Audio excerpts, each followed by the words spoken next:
Reverend doctor Jayavant M Jogul. ಸಾಹಿತಿ, ಬರಹಗಾರ, ವಾಗ್ಮಿ, ಸಂಘಟನಾ ಚತುರ ರೆವರೆಂಡ್ ಜಯವಂತ್ ಜೋಗುಳ್ ರವರು ಸ್ವತಂತ್ರ ಹೋರಾಟದ ಬಿಸಿಯಲ್ಲಿ ಆಗಿನ ಅಖಂಡ ಧಾರವಾಡ ಜಿಲ್ಲೆ, ಈಗಿನ ಗದಗ ಜಿಲ್ಲೆ ಗದಗ ಬೆಟಗೇರಿಯಲ್ಲಿ 16/1/1938 ಜನಿಸಿದರು.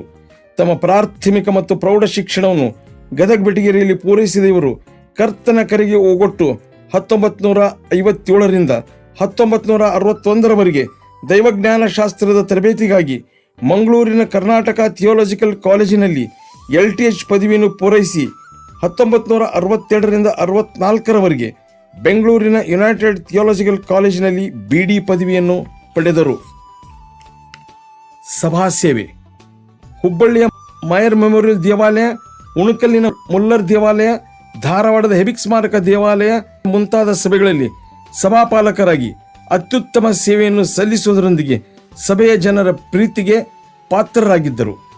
ಆಡಳಿತ ಮತ್ತು ನಾಯಕತ್ವ: ನಮ್ಮ ಸಭಾ ಪ್ರಾಂತದಲ್ಲಿ ಕಾರ್ಯದರ್ಶಿಯಾಗಿ, ಖಜಾಂಚಿಯಾಗಿ, ಉಪಾಧ್ಯಕ್ಷರಾಗಿ ಅಮೋಘ ಸೇವೆಯನ್ನು ಸಲ್ಲಿಸಿದ ರೆವರೆಂಡ್ ಡಾಕ್ಟರ್ JM ಜೋಗುಳ್ ರವರು ಕ್ರಿಶ್ಚಿಯನ್ ಕೌನ್ಸಿಲ್, ಬೈಬಲ್ ಸೊಸೈಟಿ, ಸಿನೋಡಿನ ಅನೇಕ ವಿಭಾಗಗಳಲ್ಲಿ ಸೇವೆ ಸಲ್ಲಿಸಿದ್ದಾರೆ.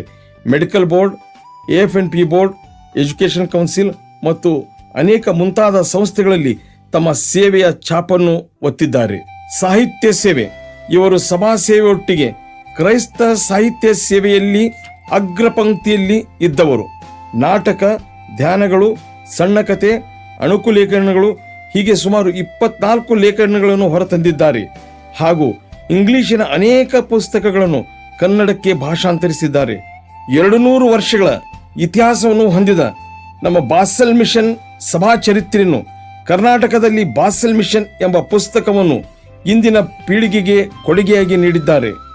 ರೆವರೆಂಡ್ ಡಾಕ್ಟರ್ ಜೋಗುಳ್ ರವರು ದೇಶ ವಿದೇಶಗಳನ್ನು ಸಂಚರಿಸಿದ ಇವರು ಡಾಕ್ಟರ್ ಆಫ್ ಮಿನಿಸ್ಟರ್ ಮತ್ತು ಡಾಕ್ಟರ್ ಆಫ್ ಡಿವಿನಿಟಿ ಎಂಬ 2 ಡಾಕ್ಟರೇಟ್ ಪದವಿಗಳನ್ನು ಪಡೆದುಕೊಂಡರು. ತಮ್ಮ ಆತ್ಮಕಥೆಯಲ್ಲಿ ಹೇಳಿಕೊಂಡ ಹಾಗೆ ಅವರು ಅಮೆರಿಕಾದ ಅತಿ ಎತ್ತರದ ಕಟ್ಟಡದ ತುತ್ತಿಯ ಮಹಡಿಯಲ್ಲಿ ಮಲಗಿದ್ದೇನೆ, ಅಂತೆಯೇ ಗದಗ ಬೆಟಗೇರಿಯಲ್ಲಿ ಸಗಣಿಯಿಂದ ಸಾರಿಸಿದ ನೆಲದ ಮೇಲೆ ಚಾಪಿ ಹಾಸಿಕೊಂಡು ಮಲಗಿದ್ದ ಅವರು ಸರಳ ವ್ಯಕ್ತಿತ್ವವನ್ನು ಬಿಂಬಿಸುತ್ತದೆ. ಇವರು ತಮ್ಮ 71ನೇ ವಯಸ್ಸಿನಲ್ಲಿ ಕ್ರಿಸ್ತವಾಸಿಯಾದರು.